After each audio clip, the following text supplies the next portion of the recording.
What's up guys, Ivan Carranza here, and today we're comparing the Origin Effects BassRig Super Vintage against the Noble Amps DI.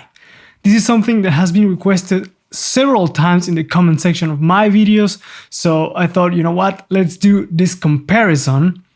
Before I start, let me tell you that I bought both units. This is not a sponsored video in any way, and in my opinion, the two units are very different in terms of what they do and what they are trying to do in terms of its uses. But like I said, since so many of you guys requested this comparison, here it is. I recorded the same track with two basses, one P bass, one J bass, one played with fingerstyle, one played with a pick. And before we dive into the track, let me tell you that there's one part that I play 8 notes, like straight rock 8 notes. And I improvised that part. So when I was tracking and doing comping for the final result, what you're gonna see in the video is not 100% what you're gonna hear in the track, just so you know. But other than that, let's just jump into examples. You're gonna hear both instruments with the track and then soloed as well, so you hear the differences. And then I'm gonna share my thoughts with you. So let's just jump right into the demo.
Now, as you could hear, they are of course fairly different. The Noble is completely clean.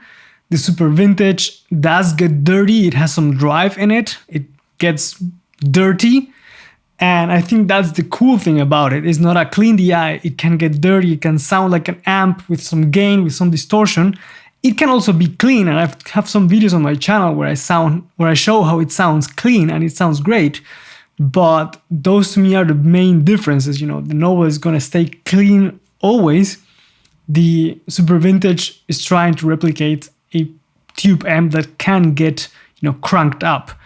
Now, to me, the big difference, and it's hard for this to come across through YouTube, and I've said this a million times on our videos, the playing feel through the Noble is better, and I enjoy it better than any other device. It has this spongy, pillowy response when you play, and of course you don't get that through a YouTube video.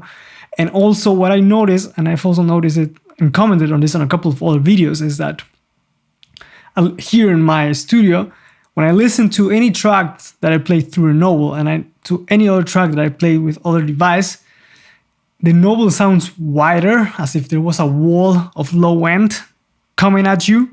All other units are more narrow in the way the sound works. It's something minimal, and I don't know if you can pick up on it on, you know, other speakers, but what I imagine, and this is coming from me playing, you know, I don't know how many hundreds of gigs with my Noble, that if I can tell that difference here live in my room at a room volume level, when it gets increased to, you know, show or concert volume levels, the difference is much more present. Because, and this is why, for example, EQing in your bedroom or setting up your tone in your bedroom at bedroom volume levels is not ideal. So you have to really do a lot of testing in terms of what works and what doesn't. So that, you know, width of the Noble, I think, definitely becomes more pronounced when you start playing live, and that's make a difference in terms of how the bass glues the other instruments. Do you get the tube vibe with the Noble? Well, yeah, there are tubes in it. The Super Vintage does not have any tubes, but that doesn't mean that it's not good or that it doesn't sound good. It's a great unit, it's a great pedal, but like I said at the beginning, they sound very different. They try to achieve different goals. One is, you know, trying to mimic the sound of a mic'd up amp. The other one is a clean, pristine studio DI that you can also use live. So those are my thoughts.